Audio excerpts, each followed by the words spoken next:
Hello folks! This trip through the Aloha state has been offering us a glimpse of the Hawaiian identity piece by piece. My goal for us is that each stop adds a layer of paint to our cumulative cultural portrait of state number 50. What's striking isn't just the diversity, but how much these cultures have blended into something that feels cohesive. You might see it in food, or architecture, speech, or even in the small day-to-day interactions. Native Hawaiian heritage and values, American systems, East and Southeast Asian traditions, even sprinkles of Portuguese influence. There's this synthesis of all these cultural forces into one broader Hawaiian identity.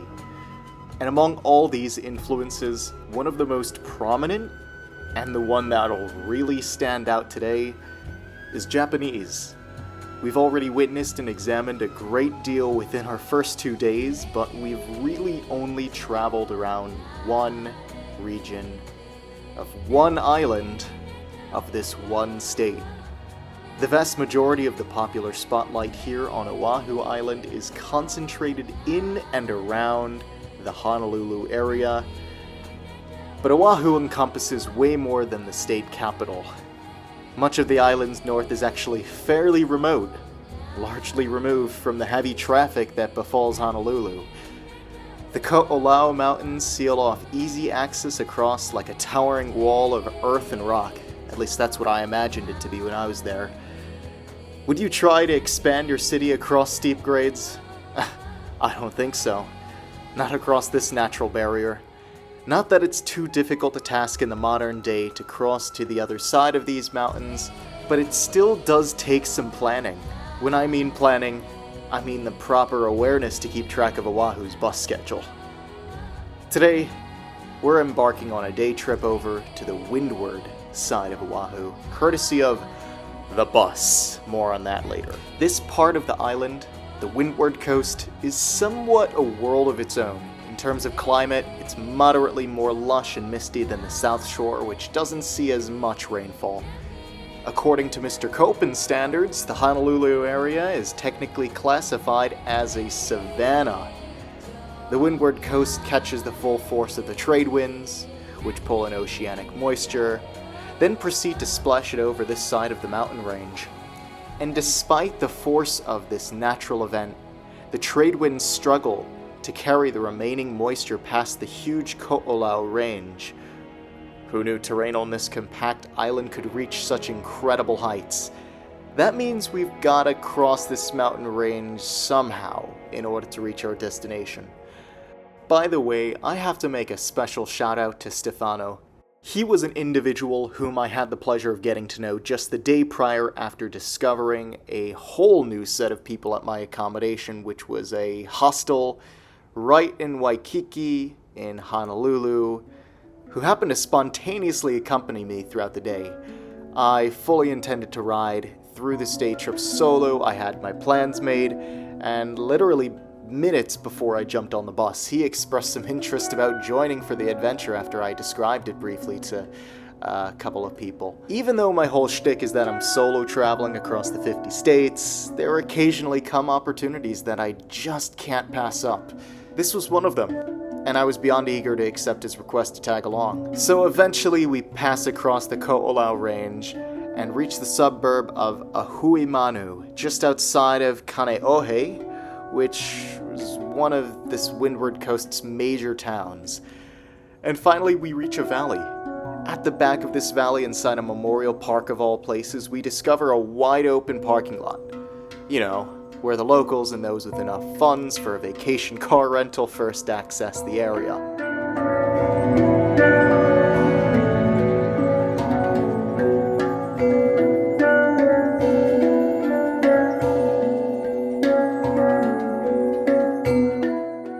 Around this hilly pasture sits an expansive array of marked graves and memorials of all sorts of East Asian influences, not just of the specific Japanese Buddhist culture we're about to observe.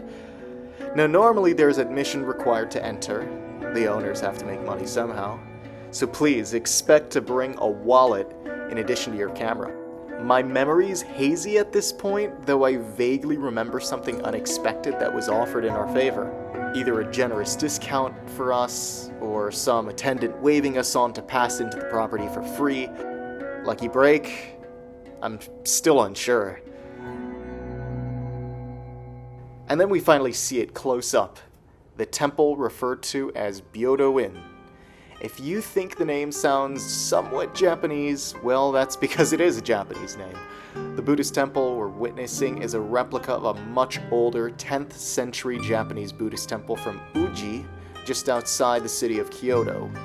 Yeah, Japan's another 2/3 of the Pacific Ocean away, but this recreation from 1968 is the next best thing below the 900-year-old authentic edifice. 100 years prior to 1968, we find the first Japanese immigrants arriving onto Hawaii. With the construction of Byodo-In occurring at the 100th year anniversary of this event, this temple essentially commemorates a century of Japanese immigrants' cultural contributions. As you enter the main chamber, you kind of just follow along with the behavior of tourists in front of you. Take off your shoes, observe the simple elegance of the temple's uniform red paint scheme, admire the artistry of the large gold leaf-coated Buddha statue, maybe light a candle or incense if that's your thing, and be sure to take your time. Enjoy it. As we walked through the grounds and the immediate surroundings, we found plenty of sights that captured our pursuit for this calm and bliss. And our setting sure brought out this mystical environment. You're cut off from the mundane and inhabiting a realm of spiritual otherworldliness. And sure, there's a gift shop not 50 feet from this temple, but let us dream. From enchanting koi ponds placed around the complex to the many other stone Buddhist sculptures delicately nested in countless spots, to gently flowing water. Byodo-In isn't exactly a functioning temple in the traditional sense. There are no resident monks, nor their daily services, so not exactly home to your typical Buddhist temple culture. More than anything else, it's a tourist area, but still doubles as that traditional space to disengage from the frivolous matters in life and reflect on what's important to you, or simply exist with peace of mind. Not all of those temples are Buddhist. As we explored the area a little bit more, Stefano and I found Christian crosses, a Catholic mausoleum, and a few other small Shinto shrines. Even a cat just chilling by the curb, though I doubt it found its way into the Valley of the Temples to pay respects to any faith or figure. It was difficult to discern in this park where one's religion's domain ended and another began. Again, I've got to come back to this theme of otherworldliness. We were overwhelmed by the beauty as we ascended the hill paths and encountered breathtaking views of the Hawaiian landscapes. Palm trees lined to our side and distant views of misty clouds continued to ease our spirits, despite the muggy weather that greeted us way too quickly. Overall, this experience in Ahuimanu was terrific. Sure, receiving a sunburn from Waikiki's beachfront sun rays, or swimming with tropical wildlife that doesn't want you in their vicinity is fine. There's nothing wrong with enjoying the classic Hawaiian vacation checklist, but there's always something fascinating about exploring the unfamiliar or learning new ideas.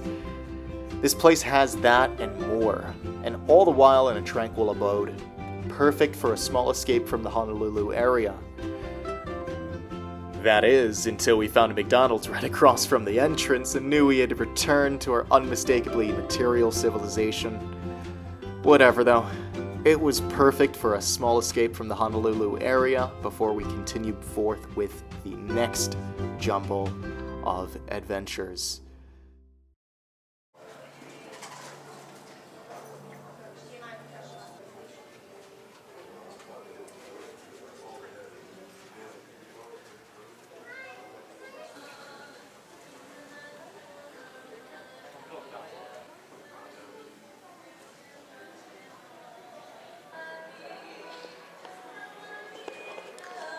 Aloha, folks. Well, I hope you enjoyed yesterday's change of video style. I long wanted to experiment with that, and I think what I mentioned yesterday in that video was a great catalyst. You know, I'm not going to pass up an opportunity to actually hang out with people in real life. It's a bit different. It's not what I'm used to, but doing something different than just pure solo travel. It's pretty nice. So yeah, change of pace, change of style. We always need that in life. And sometimes it's nice on the coverage project to do that. Sadly, our time on this Hawaiian island is coming to an end. Luckily for us, though, Hawaii as a state, our 50th state, is not just composed of one island, it's composed of many. So we are in an airport right now, about to embark on an inter-island flight to a different one, to the actual island called Hawaii, also known as the Big Island. Before I leave and see you guys again once we actually land on that island, I do want to mention something, kind of like an impromptu advertisement. If you're wondering how we got through the island of Oahu so easily and accessibly, well, there's a nice bus system on the island, only on Oahu, called the bus. Yeah, it is so important to the island. It is the bus. It's not a bus system, it is the bus system. And admission onto the bus is $3 every trip you go on. But that's only if you want one way. If you want a full day of unlimited rides, introducing the Holo card.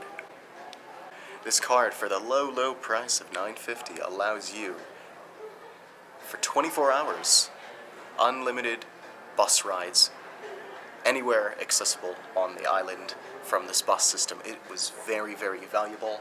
This is the only way that one without a car, without an Uber, without any other form of private transportation can get throughout Honolulu, not just Honolulu, but any other outlying cities within the vicinity. It was very helpful to get to and from the airport from your hotel. Very, very helpful. And if you want to go to even, the other side of the island, like we did yesterday to that Byodo-In temple, there's a bus route that services the trip to and from Honolulu and Ahuimanu. Sadly enough, though, since we are departing the island of Oahu soon and going to another island which doesn't have the bus system, this card is useless to me. No more use for that. I'll keep that as a souvenir. All I have to say is, let's say goodbye to the island of Oahu as we continue forth on our Aloha Tour through our 50th and final state in America.